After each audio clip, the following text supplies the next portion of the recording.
poppin', guys? Welcome to today's Tech with Lando, where I discuss my experiences with today's dopest tech from a brand new perspective. Now, if you're new, consider subscribing, because today we're going to be taking a look at an Android user's first impressions of the 2020 Apple iPad Pro 12.9. So, over the past year or so, I have expressed the desire for a tablet, except I just didn't quite have use for one up until recently when I restarted the channel. And I just realized I could be substantially more productive with a tablet. And obviously there's tons of hype surrounding iPad Pro, and being especially inspired after watching the WWDC keynote. Drumroll please. I pulled the trigger on the 2020 12.9-inch iPad Pro, and hot damn, here's my first impressions.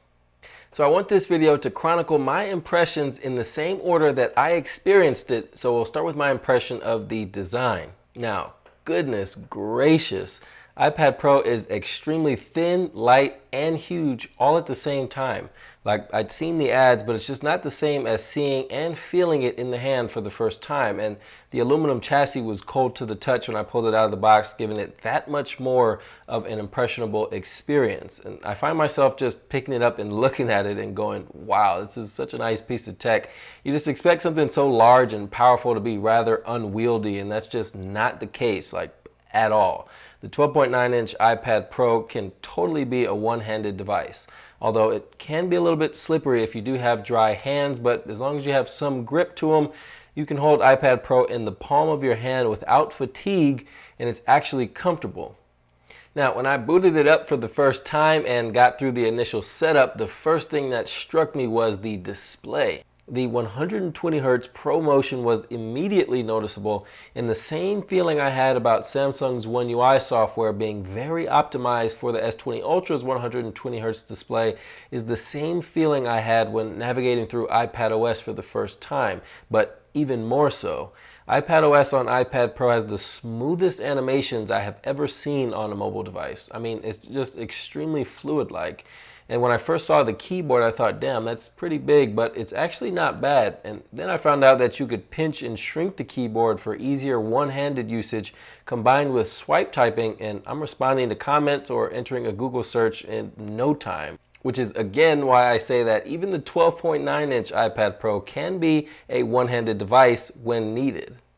The next thing that I noticed was the amount of bloatware, if you will. There's quite a few Apple apps that I've gone ahead and deleted that are simply Apple's versions of common apps like Pages, Numbers, and Keynote. And I also got rid of iMovie, GarageBand, iTunes U, and Clips. But other than that, iPadOS 13 is very clean and simple. The settings menu is super easy to navigate, and it's just not feature-packed like I'm used to on a Samsung device.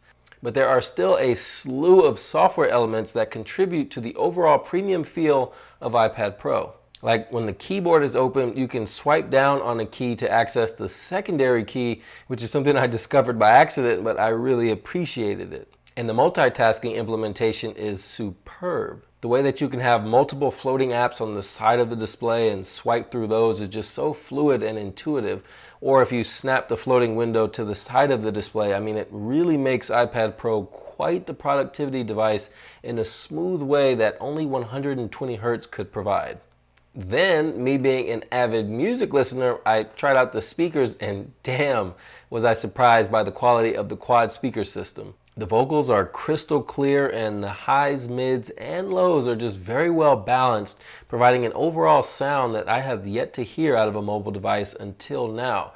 I'm finding myself choosing to listen to music via the iPad Pro over my Google Home Max sometimes, and it's just really a pleasant listening experience. And I just actually happened to notice that when audio is playing and the orientation of the device changes, the orientation of the audio changes as well to conform to its current position.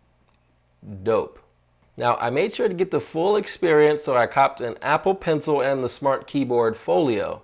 I just couldn't get past forking over $350 for the Magic Keyboard. But I ended up getting a Best Buy open box excellent Smart Keyboard Folio with multiple gashes across the sort of mesh material. I should have took a picture to show you guys. but I ended up taking it back and buying a Satechi R1 aluminum foldable stand and a Keychron K4 with Gatoron blue switches. I love the extra loud clickiness. But I found that when I'm not sitting at my desk, I'm typically not doing any typing. I'm more so doing some research or some photo editing, and swipe typing gets the job done. But anyway, Apple Pencil is extremely responsive, like almost too responsive, if that makes sense. It's almost hard for me to write neatly, and I'm a very neat writer with OCD about my handwriting, so I'll definitely have to get used to it. And I wish that you could use Apple Pencil to fully navigate the interface. Like, you can't get to the app switcher with Apple Pencil, meaning I always have to put my finger to the screen if I'm not at my desk. Now, when I am at my desk, I'm using Magic Mouse 2, and I love cursor support. The way the cursor can jump from icon to icon is very neat and intuitive, and it just makes sense for a mobile device like iPad Pro. I only wish icon jumping worked across the board, but it's mostly limited to UI elements, and even then, not all of them. So I'm definitely looking forward to iPadOS 14, where I'm seeing that cursor support is significantly improved. And I did just download the second open beta, so be sure to stay tuned for my full review of iPad Pro. It'll be coming along in the next few weeks or so, and I'll dive a little bit deeper into iPadOS 14. Now, the last thing that I want to mention is the solid battery life and standby time.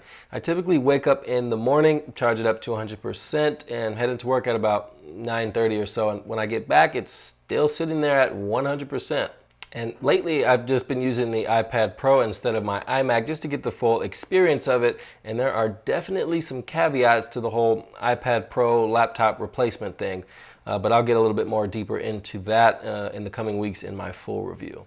So, all in all, after experiencing what all of the hype was about, I can honestly say that iPad Pro has exceeded my expectations tremendously.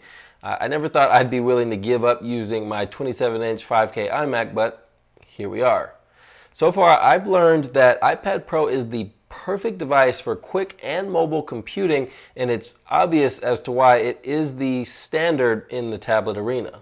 I think I'm going to cop the Samsung Galaxy Tab S7 Plus just for a comparison between the two leaders in the industry. But with that being said, iPad Pro has given me some serious vibes about when the day comes for me to be able to rock a Samsung device and an iPhone. Until then, folks, stay tuned for an Android user's full review of iPad Pro, as well as my first impressions of an iPhone, since my wife was so graciously willing to get one as her daily driver just for me to review.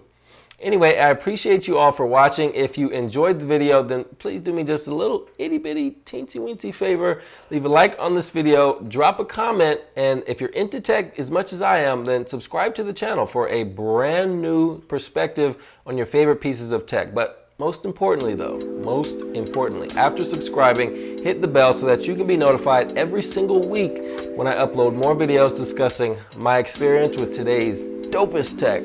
That's all for now, guys. Peace and love.